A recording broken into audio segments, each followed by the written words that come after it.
তারপর সকলে উৎসাহে আকাশ পাতাল কাঁপাইয়া লঙ্কায় চলিল। সকলের আগে চলিল নল, সে পথ পরীক্ষায় বড়ই পণ্ডিত। হনুমান রামকে আর অঙ্গদ লক্ষণকে পিঠে করিয়া লইয়াছে। এই রূপে তাহারা সেই মহেন্দ্র পর্বতের কাছে সমুদ্রের ধারে আসিয়া উপস্থিত হইল। এদিকে রাবণ রাক্ষসদের সহিত বসিয়া পরামর্শ করিতেছে। সে বলিল, বলো দেখি এখন উপায় কি? লঙ্কায় আসিয়া প্রবেশ করা তো যেমন তেমন সহজ কাজ নহে।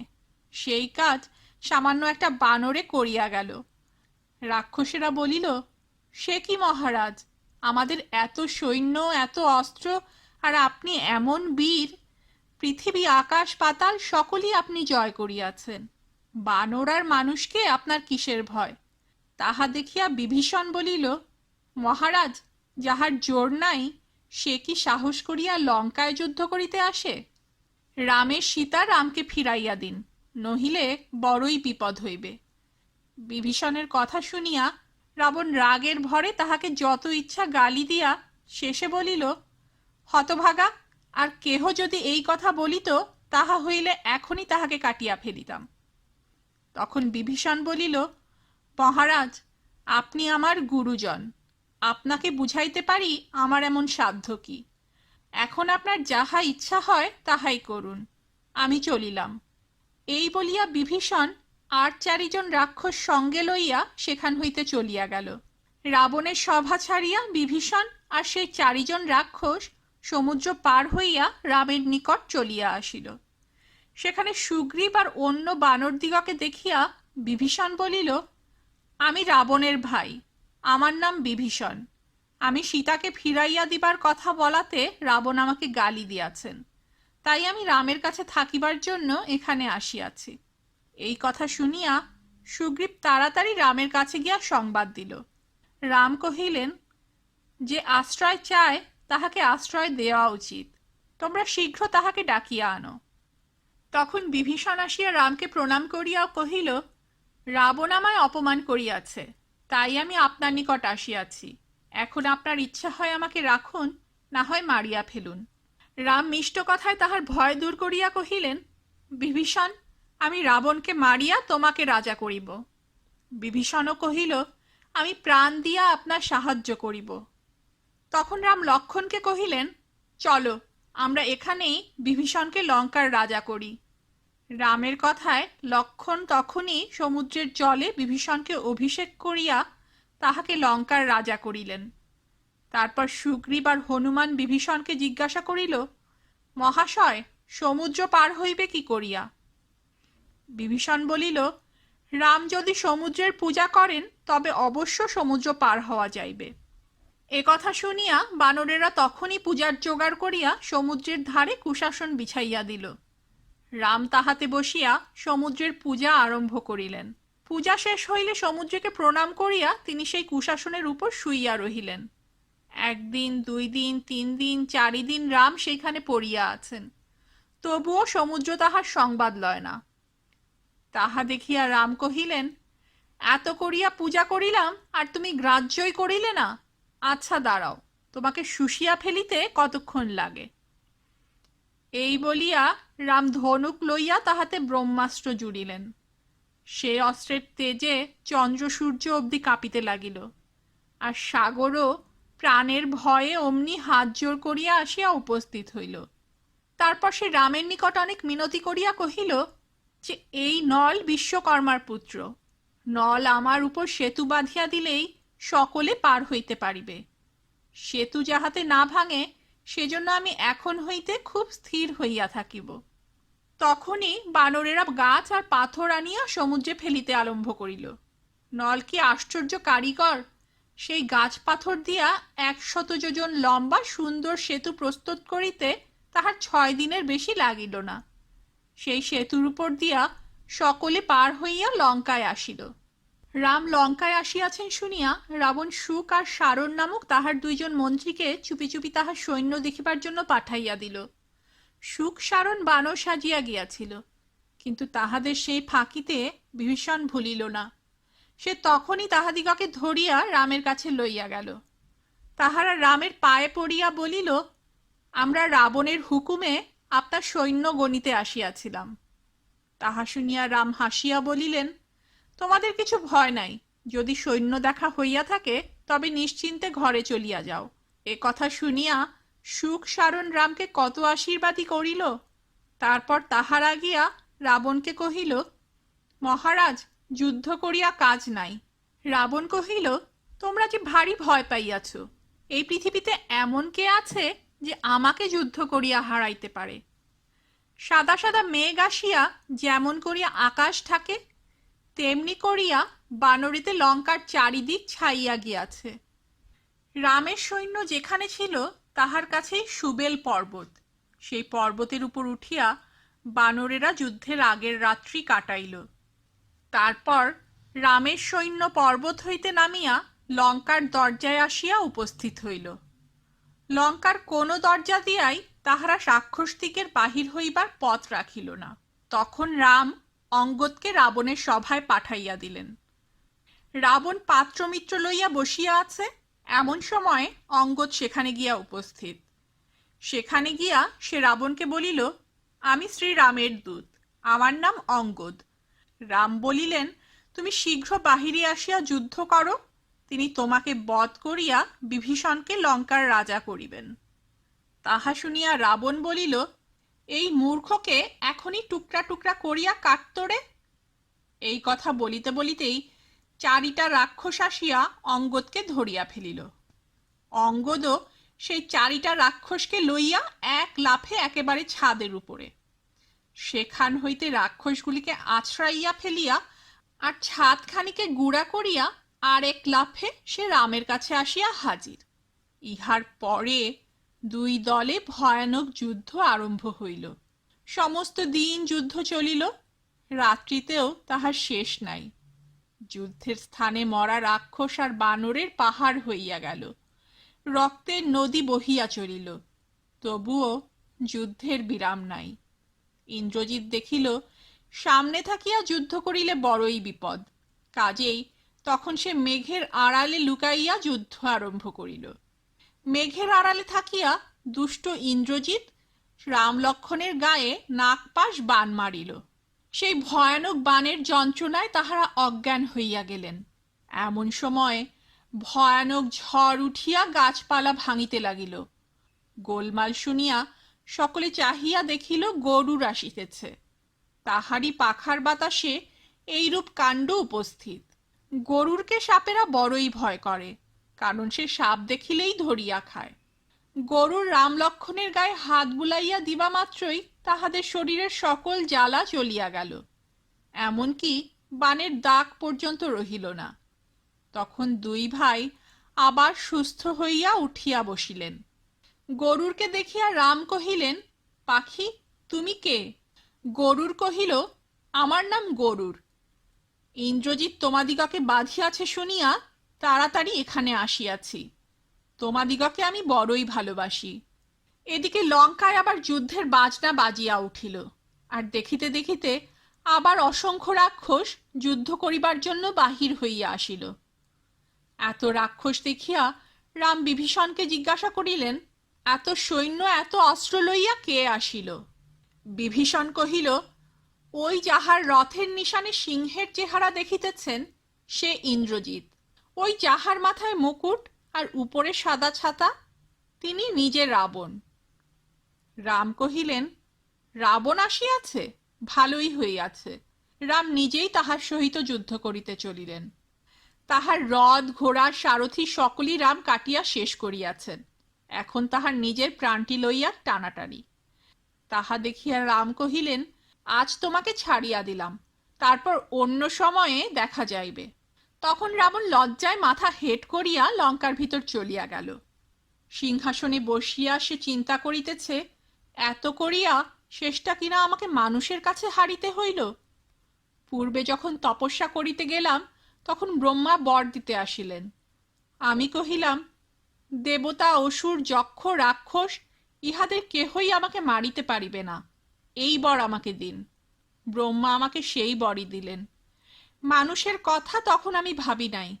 আমি কি জানি যে মানুষ এমন ভয়ানক হইতে পারে? তোমরা শীঘ্র গিয়া কুম্ভকর্ণকে জাগাও। কুম্ভকর্ণ রাবণের ভাই। রাবণেরা 3 ভাই ছিল। রাবণ বড়, তারপর কুম্ভকর্ণ, তারপর বিভীষণ। বিভীষণ বলে যে কুম্ভকর্ণ অত্যন্ত দুষ্ট ছিল বলিয়া ব্রহ্মা নিজেই তাহাকে শাপ দিয়াছিলেন, তুই 6 মাস ঘুমাইবি আর একদিন জাগিয়া থাকিবি। সে অবধি কুম্ভকর্ণ কেবলই ঘুমায়। সেই কুম্ভকর্ণকে এখন রাক্ষসেরা জাগাইতে চলিল। তাহার শরীর এতই বড় যে বিছানায় শুইয়া থাকিলেও তাহাকে একটা পর্বতের মতো দেখা যায়। প্রথমে অনেক শুয়োর, হরিণ, মহিষ প্রভৃতি জন্তু কুম্ভকর্ণের কাছে পাহাড়ের মতন করিয়া রাখা হইল। ঘুম হইতে উঠিয়া তাহার বিষম ক্ষুধা হইবে, তখন আর কিছু না পাইলে যাহারা জাগাইতে আসিয়াছে তাহাদিগকে ধরিয়াই হয়তো মুখে দিবে। তারপর তাহার গায়ে চন্দন লেপিয়া আর ঘরে ধূপ জ্বালাইয়া রাক্ষসেরা নানান রকম শব্দ করিতে লাগিল। এমনিতর শব্দ করিয়া তাহারা প্রাণপণে কুম্ভকর্ণের গায়ে নাড়া দিল। তখন সে চক্ষু মেলিয়া বসিয়া হাই তুলিল। সেই হাই তোলা দেখিয়া কি আর কাহারও সেখানে দাঁড়াইয়া থাকিতে ভরসা হয়? রাক্ষসেরা তখন তাড়াতাড়ি তাহাকে সেই শুয়োর ও মহিষের ঢিপি দেখাইয়া দিয়াই অমনি ছুট। কুম্ভকর্ণ মাংসের পর্বত আর রক্তের কলসি সকল সামনে পাইয়া তাহা শেষ করিয়া দিতে কিছুমাত্র বিলম্ব করিল না। রাক্ষসেরা এতক্ষণ ভয়ে ভয়ে দূরে দাঁড়াইয়াছিল। যখন তাহারা দেখিল যে কুম্ভকর্ণের ক্ষুধা কমিয়াছে, তখন তাহার কাছে আসিয়া নমস্কার করিল। তখনও কুম্ভকর্ণের চোখে ঘুম রহিয়াছে। সে খানিক রাক্ষসগণের দিকে ঢুলু ঢুলু চোখে বোকার মতো তাকাইয়া রহিল।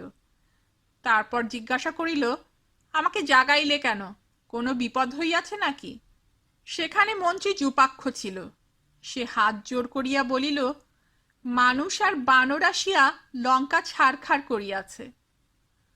তাহা শুনিয়া কুম্ভকর্ণ বলিল, তবে আমি আগে সেই মানুষ আর বানরগুলিকে খাইয়া তারপর দাদার সঙ্গে দেখা করিব।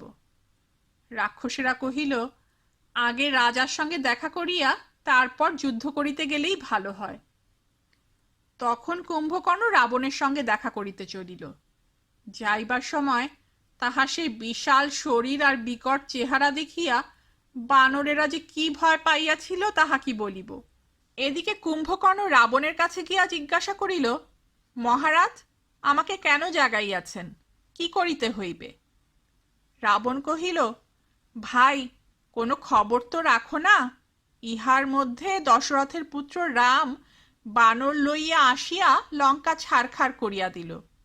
বড় বড় বীরেরা তাহাদের হাতে মারা গিয়াছে। লঙ্কায় কি আর যোদ্ধা আছে? তাই তোমাকে জাগাইয়াছি।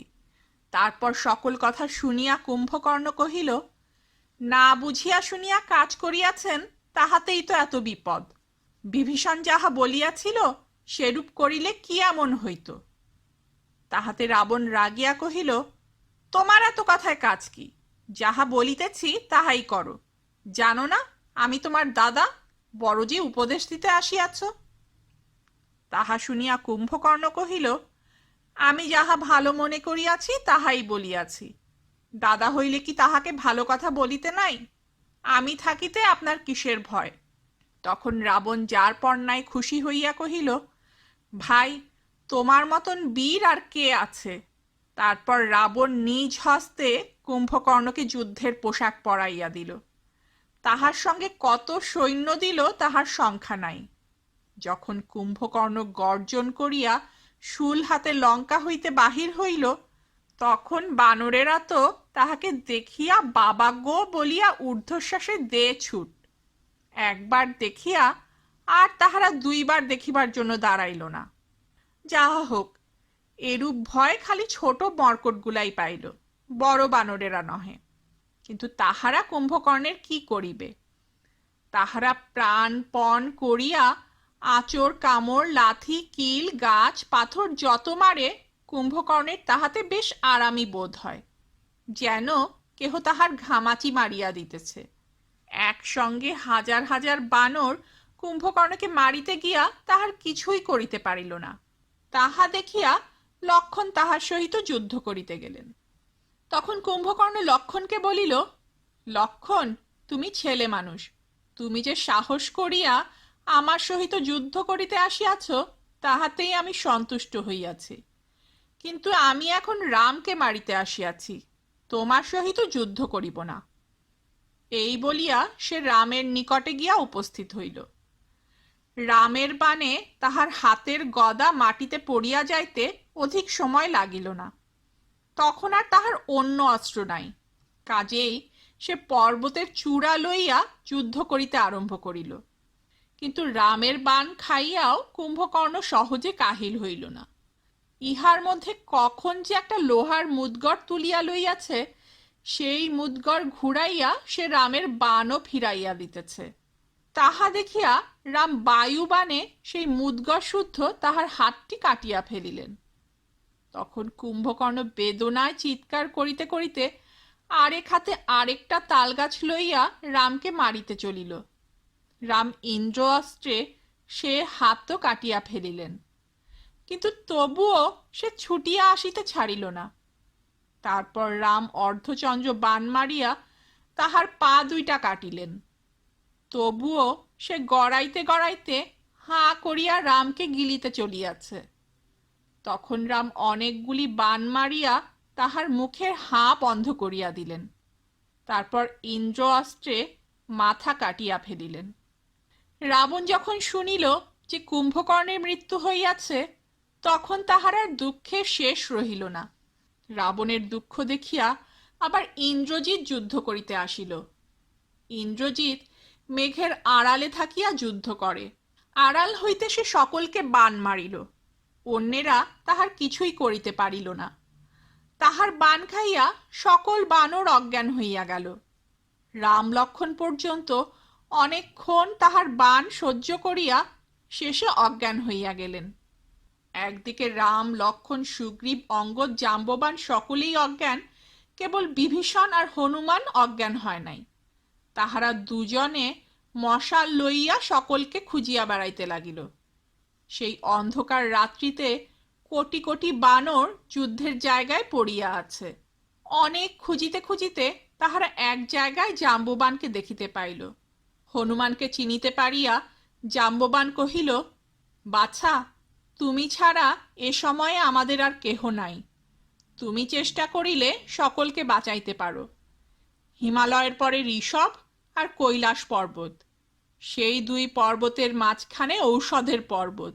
সেখানে বিশল্যকরণী, মৃত্যু সঞ্জীবনী, সুবর্ণকরণী আর সন্ধানী, এই 4 রকমের ঔষধ আছে। শীঘ্র গিয়া তাহা লইয়া আইসো। হনুমান তখনই ঔষধ আনিতে চলিয়া গেল। হিমালয় পর্বত পার হইলে কৈলাস পর্বত, তাহার কাছে ঔষধের পর্বত। এতদূর যাইতে হনুমানের কিছুই বিলম্ব হইল না। কিন্তু সেখানে গিয়া দেখিল যে ঔষধ খুঁজিয়া বাহির করা বড়ই কঠিন।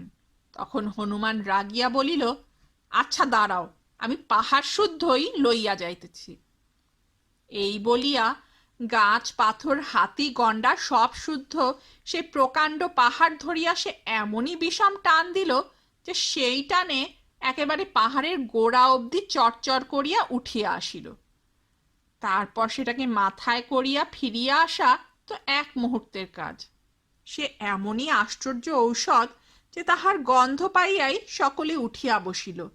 তখন হনুমান আবার যেখানকার পাহাড়টি সেইখানে তাহাকে রাখিয়া আসিল।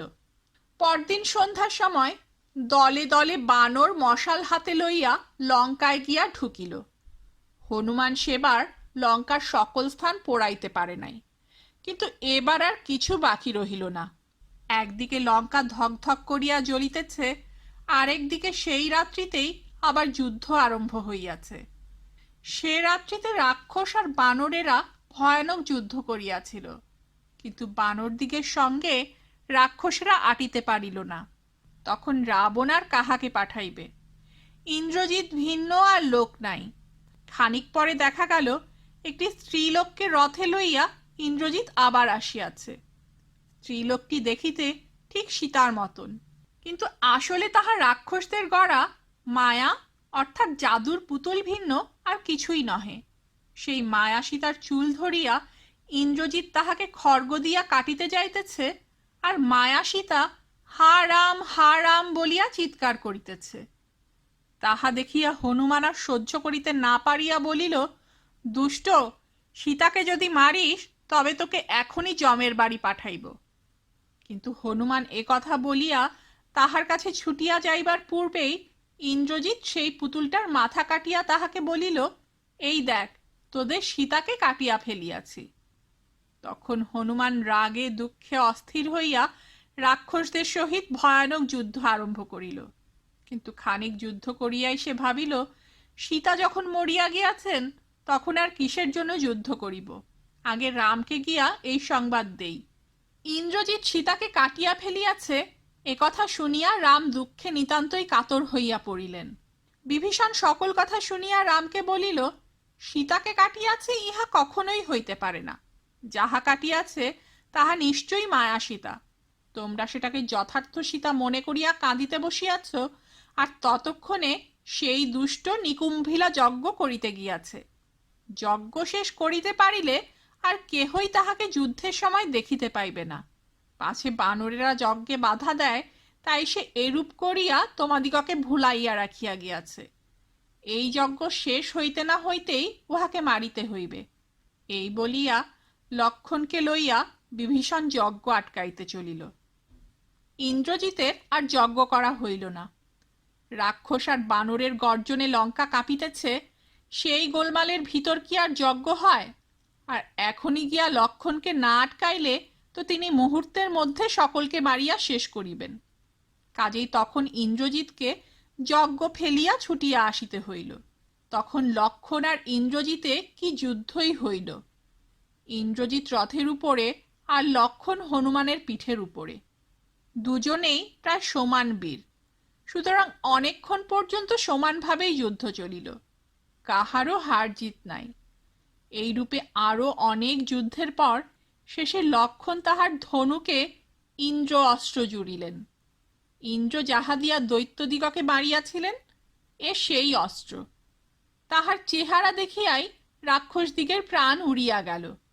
আর লক্ষণ তাহা ছুড়িবা মাত্রই ইন্দ্রজিতের মাথা কাটিয়া একেবারে দুইখান হইল।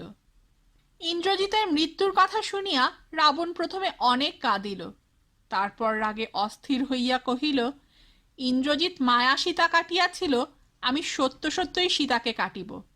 মন্ত্রীরা বারণ না করিলে সেদিন সে সীতাকে কাটিয়াই ফেলিত। মন্ত্রীদের কথায় অনেক কষ্টে রাগ থামাইয়া সে বলিল, রাক্ষসগণ, আজ তোমরা গিয়া কেবল রামকে ঘিরিয়া মারো। তোমাদের হাতে আজ যদি বাঁচিতেও পারে, তবুও ইহাতে সে খুবই দুর্বল হইয়া যাইবে। তাহা হইলে কাল আমি তাহাকে গিয়া মারিব। সেই রাক্ষসেরা যখন রামকে মারিতে গেল, তখন রাম এমনই যুদ্ধ করিলেন যে তেমন যুদ্ধ কেহ কখনো দেখে নাই।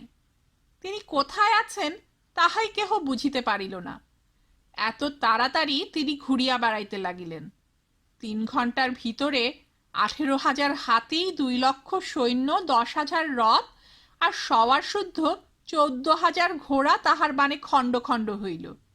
তখন আর সকল রাক্ষস ভয়ে পলাইয়া গেল। এখন আর কে যুদ্ধ করিতে যাইবে? রাবণ ছাড়া লঙ্কায় আর বড় বীর কেহ নাই। কাজেই সে অবশিষ্ট রাক্ষসদিগকে লইয়া নিজেই যুদ্ধ করিতে আসিল।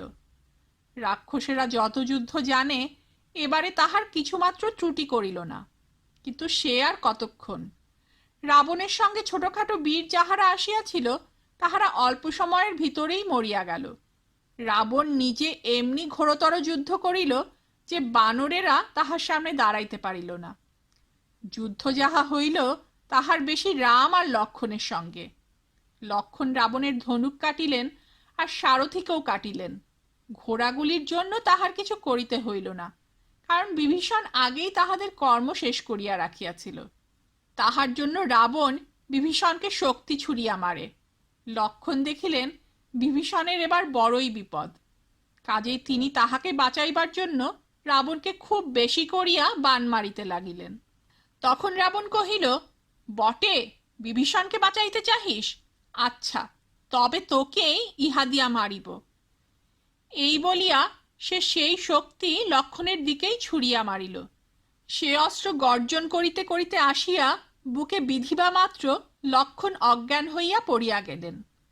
তাহার বুক হইতে তাহা বাহির করিবার জন্য বানরেরা তখনই ছুটিয়া আসিয়াছিল, কিন্তু রাবণ বাণ মারিয়া তাহাদিগকে তাহার কাছে আসিতে দিল না। তাহা দেখিয়া রাম নিজেই আসিয়া দুই হাতে সেই শক্তি টানিয়া তুলিলেন। রাবণ তাহার যতদূর সাধ্য তাহাকে বাণ মারিল, তিনি তাহা গ্রাহ্যও করিলেন না। লক্ষণের দুঃখে রামের বুক ফাটিয়া যাইতেছিল, কিন্তু সে দুঃখের দিকে তখন মন না দিয়া তিনি কহিলেন, লক্ষণ এখন এইভাবেই থাকুক, আগে আমি এই দুষ্টকে শাস্তি দিতেছি। এই বলিয়া তিনি রাবণকে বানে বানে এমনই জব্দ করিয়া তুলিলেন যে তখন তাহার লঙ্কায় পলাইয়া যাওয়া ভিন্ন আর উপায়ই রহিল না। রাবণ পলাইয়া গেলে পর রাম লক্ষণকে লইয়া কাঁদিতে লাগিলেন। সুসেন তখনই হনুমানকে দিয়া ঔষধ আনাইল। সেই ঔষধের গন্ধে লক্ষণ আবার ভালো হইয়া উঠিলেন। এদিকে রাবণ আবার আসিয়া যুদ্ধ আরম্ভ করিল। রামের সহিত তাহার ভয়ানক যুদ্ধ চলিয়াছে। এমন সময় দেখা গেল যে মণিমুক্তার কাজ করা একখানি উজ্জ্বল রথ স্বর্গ হইতে নামিয়া আসিতেছে। সেই রথের সারথি মাতলি হাত জোর করিয়া রামকে বলিল, ইন্দ্র আপনার জন্য এই রথ, ধনুক, কবচ আর অস্ত্র পাঠাইয়াছেন। এই রথে চড়িয়া আপনি রাবণকে বধ করুন। তাহা শুনিয়া রাম সেই রথে চড়িয়া যুদ্ধ করিতে লাগিলেন। সে যুদ্ধ যে কি ভয়ানক হইয়াছিল তাহা কি বলিব। সে সময় দেবতা, অসুর প্রভৃতি সকলে রাম রাবণের যুদ্ধ দেখিবার জন্য আকাশে উপস্থিত। এবারে যে যুদ্ধ হইল তাহাই শেষ যুদ্ধ, কিন্তু রাবণ সহজে মরে নাই। তখন মাতলি রামকে কহিল, আপনি ব্রহ্মাস্ত্র ছাড়ুন, নিশ্চয়ই রাবণ মরিবে। এই অস্ত্র রাম অজ্ঞস্ত মুনির কাছে পাইয়াছিলেন। ইহার সমান অস্ত্র আর জগতে নাই। সেই অস্ত্র ধনুকে জুড়িবার সময় পৃথিবী অবধি কাঁপিতে লাগিল। জীবজন্তুরা তো ভয় পাইতেই পারে। সেই ভয়ঙ্কর অস্ত্র ছুড়িবা মাত্রই তাহা রাবণের বুক ভেদ করিয়া একেবারে মাটির ভিতরে ঢুকিয়া গেল। যে রাবণের তেজে দেবতারা পর্যন্ত অস্থির, সেই রাবণকে মুহূর্তের মধ্যে বধ করিয়া রামের অস্ত্র তাহার তুনে ফিরিয়া আসিল। তখন যে একটা আনন্দের ঘটা হইয়াছিল তাহা সহজেই মনে করিয়া লইতে পারি। অবশ্য রাক্ষসেরা রাবণের জন্য অনেক দুঃখ করিয়াছিল।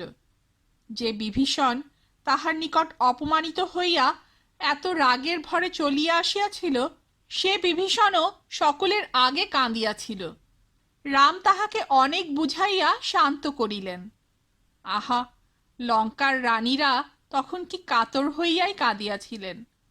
সে কান্না শুনিলে বুঝি পাথরও গলিয়া যায়। তাহা দেখিয়া রাম বিভীষণকে কহিলেন, ইহাদের দুঃখ আমি আর সহিতে পারিতেছি না, শীঘ্র রাবণকে পোড়াইবার আয়োজন করো। তখন সকলে মিলিয়া রাবণকে রেশমি পোশাকে সাজাইয়া সোনার পালকিতে করিয়া শ্মশানে লইয়া গেল। সেখানে চন্দন কাঠের চিতায় অনেক জাঁকজমকের সহিত তাহাকে পোড়ানো হইল। তারপর রাম বিভীষণকে লঙ্কার রাজা করিলেন। এখন আবার সীতার কথা বলিবার সময় হইয়াছে। দুঃখিনী সীতা এখনো সেই ময়লা কাপড়খানি পরিয়া বিনা স্নানে, এলো চুলে, চোখের জল ফেলিতে ফেলিতে অশোক বনে দিন কাটাইতেছেন। তাহার দুঃখের সময় কখন ফুরাইয়াছে তাহা তিনি জানিতেও পারেন নাই। এমন সময় হনুমান আসিয়া প্রণাম করিয়া তাহাকে রাবণের মৃত্যু সংবাদ দিল। তারপর সীতা রামের নিকট আসিতে প্রস্তুত হইলেন। তাহার ইচ্ছা ছিল যেরূপ আছেন ঠিক সেই রূপ মলিন বেশেই তিনি রামের কাছে আসেন, কিন্তু সকলে তাহাকে স্নান করাইয়া সুন্দর কাপড় আর অলঙ্কার পরাইয়া দিল। এতদিন পরে রামকে দেখিয়া তাহার মনে না জানি কতই সুখ হইয়াছিল, কিন্তু হায়, সে সুখ তাহার অধিকক্ষণ রহিল না। সীতা আসলে রাম তাহাকে বলিলেন, সীতা, তুমি রাক্ষসদিগের সঙ্গে এতদিন ছিলে, এখন তুমি আমাদিগকে আগের মতো ভালোবাসো কিনা তাহা কি করিয়া বলিব। আমি রাবণকে মারিয়া তাহার উচিত শাস্তি দিয়াছি। এখন তোমার যেখানে ইচ্ছা হয় সেইখানে চলিয়া যাও। সীতা কত দুঃখ সহিয়াছেন, কিন্তু রামের এই কথায় তাহার মনে যে দুঃখ হইল সে দুঃখ আর তিনি সহ্য করিতে পারিলেন না। তিনি কহিলেন, আমার আর বাঁচিয়া কি কাজ? লক্ষণ, আগুন জ্বালিয়া দাও, আমি তাহাতে পুড়িয়া মরিব। তখন লক্ষণ রাগে আর দুঃখে চিতা প্রস্তুত করিয়া আগুন জ্বালিয়া দিলেন, আর সেই আগুনে সীতা ঝাঁপ দিয়া পড়িলেন। কিন্তু কি আশ্চর্য, আগুনে সীতার মাথার এক গাছে চুলও পুড়িল না। সকলে অবাক হইয়া দেখিল, নিজে দেবতা অগ্নি সীতাকে কোলে করিয়া চিতা হইতে উঠিয়া আসিতেছেন। সীতা দেখিতে সকালবেলার সূর্যের ন্যায় উজ্জ্বল, তাহার পরনে লাল কাপড়, গায়ে অলঙ্কার, গলায় মালা। অগ্নি সীতাকে রামের কাছে দিয়া কহিলেন, সীতার কোনো দোষ নাই। তখন রাম মনের সুখে পরম আদরে সীতাকে লইলেন। তারপর দেবতারা রাম লক্ষণকে আদর করিয়া কহিলেন, এখন তোমরা মনের সুখে অযোধ্যায় চলিয়া যাও। সেখানে সকলেই তোমাদের জন্য দুঃখিত রহিয়াছে, আর সীতাও অনেক কষ্ট পাইয়াছেন, তাহাকে শান্ত করো। ততক্ষণে সন্ধ্যা হইয়াছিল, কাজেই রাম সকলকে বিশ্রাম করিতে কহিলেন। সে রাত্রি সকলের কি সুখেই কাটিল। এমন সুখের রাত্রি খুব কমই হইয়া থাকে। রাবণ মরিল, বনবাসের দিনও ফুরাইয়া আসিল, এখন অযোধ্যা ফিরিবার সময়।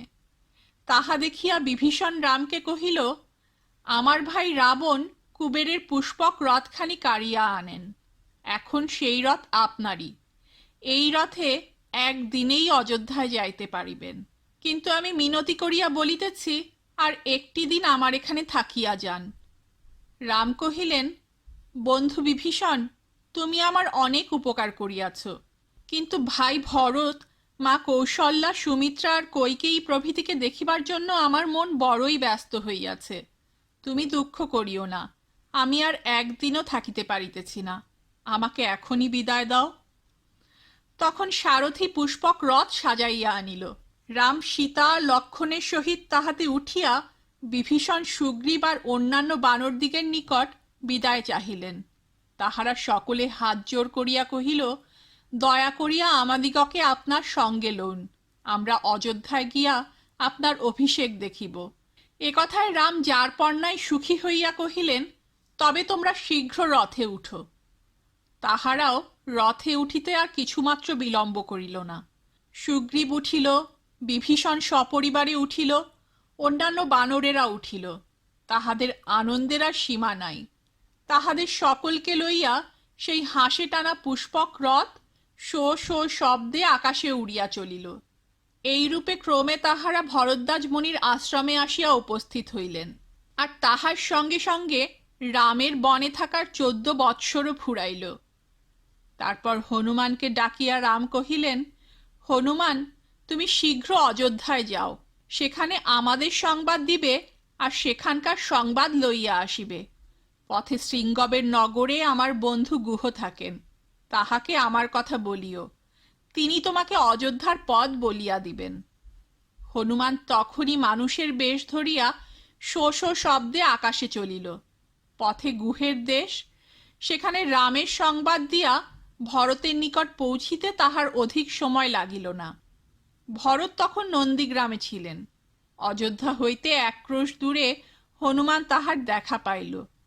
তাহারও তপস্বীর বেশ, মাথায় জটা আর পরিধানে গাছের ছাল, ফলমূল খাইয়া থাকেন, আর রামের খড়ম দুখানিকে সন্মুখে রাখিয়া রাজ্যের কাজ করেন। হনুমান তাহার কাছে আসিয়া হাত জোর করিয়া কহিল, আপনারা যে রামের জন্য এত দুঃখ করিতেছেন, সেই রাম আপনাদের সংবাদ লইবার জন্য আমাকে পাঠাইয়াছেন। আর দুঃখ করিবেন না, শীঘ্রই তিনি সকলকে লইয়া আসিয়া উপস্থিত হইবেন। তারপর হনুমান কুশাসনে বসিয়া রামের সকল সংবাদ ভরতকে শুনাইয়া শেষে বলিল, তিনি এখন ভরদ্বাজের আশ্রমে আছেন, কাল এইখানে আসিবেন। আজ যদি পৃথিবীতে সুখী কেহ থাকে, তবে সে এই অযোধ্যার লোক।